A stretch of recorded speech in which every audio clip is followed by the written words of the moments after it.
CBI और लगातार जिस तरीके से घटनाक्रम है, जितने भी अपोजिशन लीडर्स हैं या जो अपोजिशन पार्टी के जितने भी लीडर्स हैं वो वेल प्रिपेयर्ड पहले से हैं। ये कोई नई चीज़ नहीं हो रही है और सत्ता में रहने वाले लोग ये कोई नई चीज़ नहीं कर रहे हैं। दुर्भाग्य इस बात का है, जो लोग चुन करके आए हैं जनता से, आखिरकार वही लोग अन्याय ज़्यादा कर रहे हैं।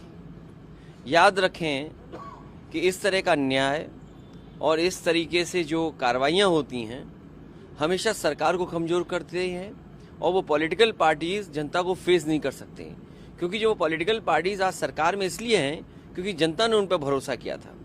क्योंकि 10 साल में महंगाई बढ़ गई, बेरोजगारी बढ़ गई, जो सपने दिखाए थे वो पूरे नहीं हुए, इलेक्शन मैनिफेस्टो पूरा नहीं किया, 100 स्मार्ट सिटीज़ नहीं बने।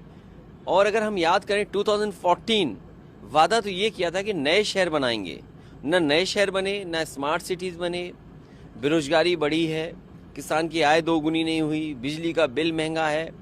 और जिस कदर बड़े बड़े सपने दिखाए थे इन्वेस्टमेंट के, बड़ी बड़ी मीट की गई थी, क्या हासिल हुआ? जब कोई चीज़ हासिल नहीं हुई तो पॉलिटिकल पार्टीज़ के लीडर्स को बदनाम करने के लिए और उन पर पहले से जो कार्रवाई कर रही है अपने अधिकारियों से उनको फंसाने के लिए, सरकार में रह करके कौन सा अधिकारी किसको नहीं फंसा देगा?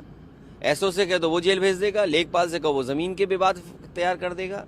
तो सरकार में रह करके ऐसी कार्रवाइयों से सरकार मजबूत नहीं होती है। जब कभी भी जनता के बीच में वोट मांगने जाएंगे तो जनता इनको जवाब देगी। क्या लगता है बीइंग एन अलायंस आप सब साथ हैं, किस तरह से इसको आप लोग विरोध करेंगे और क्या लगता है अभी आप कह रहे हैं देखिए, अभी हमारा विरोध जैसे जिस स्तर पे जहाँ जो पॉलिटिकल पार्टीज हैं सब विरोध कर रहे हैं और जितनी भी अपोजिशन पार्टीज के लोग हैं उन्होंने सब ने कहा ये गलत हुआ है। न केवल विपक्ष के लोग कह रहे हैं लेकिन बीजेपी के अंदर बैठे हुए नेता बोल रहे हैं कि ये गलत हो रहा है, क्योंकि कल उन्हें वोट मांगने जाना है। इन बातों का जवाब कैसे जनता में दिया जाएगा, ये बीजेपी के खुद के नेता इस बात को सोच रहे हैं। एक और सरकार ने उसको कर दिखाया है, जो डेटा था वो सामने आ गया बिहार का, जिसके बाद अब बीजेपी से तमाम तरह के बयानात आ रहे हैं। प्रधानमंत्री राजस्थान में कहते हैं गरीबी सबसे बड़ी सबसे जाती है, इस तरह को काउंटर भी कर रहे हैं। लेकिन क्या लगता है कितना मैं बधाई देता हूँ बिहार की सरकार को जिन्होंने ये फैसला लिया और कि कम से कम अगर हम इसको सेंसस ना माने तो सर्वे तो माने, और वो सर्वे माने जो हकीकत है ज़मीन पर कि किस जाति के लोग कितने हैं। कम से कम अब सरकार को ये मदद मिलेगी कि किस समाज में योजनाओं से लाभ पहुंचाया जाए और किसकी भागीदारी कितनी हो। आने वाले समय में हमें उम्मीद है कि जनगणना के बाद जो आरक्षण है, जो सुविधाएं हैं, जो मदद है वो बढ़ेगी और आबादी के हिसाब से उनको हक और सम्मान मिले। यही पुरानी मांग है, यही बाबा साहब भीमराव अम्बेडकर जी का संविधान कहता है, यही डॉक्टर राममनोहर लोहिया का संघर्ष रहा, उनका रास्ता रहा, यही नेताजी अपने जीवन भर करते रहे।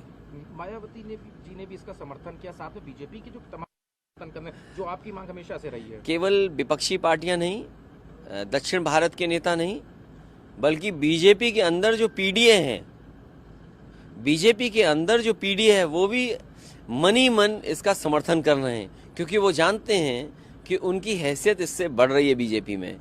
तो बीजेपी के अंदर जो पीडीए के मेंबर्स हैं वो इसका समर्थन कर रहे हैं। ये बात बीजेपी को दिखाई न दे, इसके लिए मैं कुछ नहीं कर सकता। एक आखिरी सवाल है, आज प्रशिक्षण उसमें था, उसमें आप लोगों ने हमेशा से जाति जनगणना के भी मुद्दे रखे, क्या लगता है कितना सक्सेसफुल रहेगा और क्या कुछ और पार्टी इसमें मुद्दे इसी तरह के शिविर हर जिले में होंगे। अभी काफ़ी जिलों में हो चुके हैं।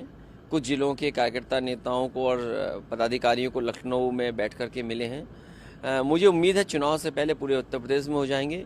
कम से कम ज़मीनी कार्यकर्ता हमारी ये बात समझें कि देश के सामने लोकतंत्र बचाने के लिए कितनी बड़ी लड़ाई। सीबीआई और लगातार जिस तरीके से घटनाक्रम है, जितने भी अपोजिशन लीडर्स हैं या जो अपोजिशन पार्टी के जितने भी लीडर्स हैं वो वेल प्रिपेयर्ड पहले से हैं। ये कोई नई चीज़ नहीं हो रही है और सत्ता में रहने वाले लोग ये कोई नई चीज़ नहीं कर रहे हैं। दुर्भाग्य इस बात का है, जो लोग चुन करके आए हैं जनता से, आखिरकार वही लोग अन्याय ज़्यादा कर रहे हैं। याद रखें कि इस तरह का अन्याय और इस तरीके से जो कार्रवाइयाँ होती हैं हमेशा सरकार को कमज़ोर करते हैं और वो पॉलिटिकल पार्टीज़ जनता को फेस नहीं कर सकते, क्योंकि जो पॉलिटिकल पार्टीज़ आज सरकार में इसलिए हैं क्योंकि जनता ने उन पर भरोसा किया था। क्योंकि 10 साल में महंगाई बढ़ गई, बेरोजगारी बढ़ गई, जो सपने दिखाए थे वो पूरे नहीं हुए, इलेक्शन मैनिफेस्टो पूरा नहीं किया, 100 स्मार्ट सिटीज़ नहीं बने। और अगर हम याद करें 2014 वादा तो ये किया था कि नए शहर बनाएंगे, न नए शहर बने, न स्मार्ट सिटीज़ बने, बेरोजगारी बढ़ी है, किसान की आय दोगुनी नहीं हुई, बिजली का बिल महंगा है। और जिस कदर बड़े बड़े सपने दिखाए थे इन्वेस्टमेंट के, बड़ी बड़ी मीट की गई थी, क्या हासिल हुआ? जब कोई चीज़ हासिल नहीं हुई तो पॉलिटिकल पार्टीज़ के लीडर्स को बदनाम करने के लिए और उन पर पहले से जो कार्रवाई कर रही है अपने अधिकारियों से उनको फंसाने के लिए, सरकार में रह करके कौन सा अधिकारी किसको नहीं फंसा देगा? एसओ से कह दो वो जेल भेज देगा, लेखपाल से कहो वो ज़मीन के विवाद तैयार कर देगा। तो सरकार में रह करके ऐसी कार्रवाइयों से सरकार मजबूत नहीं होती है। जब कभी भी जनता के बीच में वोट मांगने जाएंगे तो जनता इनको जवाब देगी। क्या लगता है बीइंग एन अलायंस आप सब साथ हैं, किस तरह से इसको आप लोग विरोध करेंगे और क्या लगता है अभी आप कह रहे हैं देखिए, अभी हमारा विरोध जैसे जिस स्तर पे जहाँ जो पॉलिटिकल पार्टीज हैं सब विरोध कर रहे हैं, और जितनी भी अपोजिशन पार्टीज के लोग हैं उन्होंने सब ने कहा ये गलत हुआ है। न केवल विपक्ष के लोग कह रहे हैं, लेकिन बीजेपी के अंदर बैठे हुए नेता बोल रहे हैं कि ये गलत हो रहा है, क्योंकि कल उन्हें वोट मांगने जाना है। इन बातों का जवाब कैसे जनता में दिया जाएगा, ये बीजेपी के खुद के नेता इस बात को सोच रहे हैं। एक और सरकार ने उसको कर दिखाया है, जो डेटा था वो सामने आ गया बिहार का, जिसके बाद अब बीजेपी से तमाम तरह के बयान आ रहे हैं। प्रधानमंत्री राजस्थान में कहते हैं गरीबी सबसे बड़ी सबसे जाति है, इस तरह को काउंटर भी कर रहे हैं। लेकिन क्या लगता है कितना मैं बधाई देता हूँ बिहार की सरकार को जिन्होंने ये फैसला लिया, और कि कम से कम अगर हम इसको सेंसस ना माने तो सर्वे तो माने, और वो सर्वे माने जो हकीकत है ज़मीन पर कि किस जाति के लोग कितने हैं। कम से कम अब सरकार को ये मदद मिलेगी कि किस समाज में योजनाओं से लाभ पहुंचाया जाए और किसकी भागीदारी कितनी हो।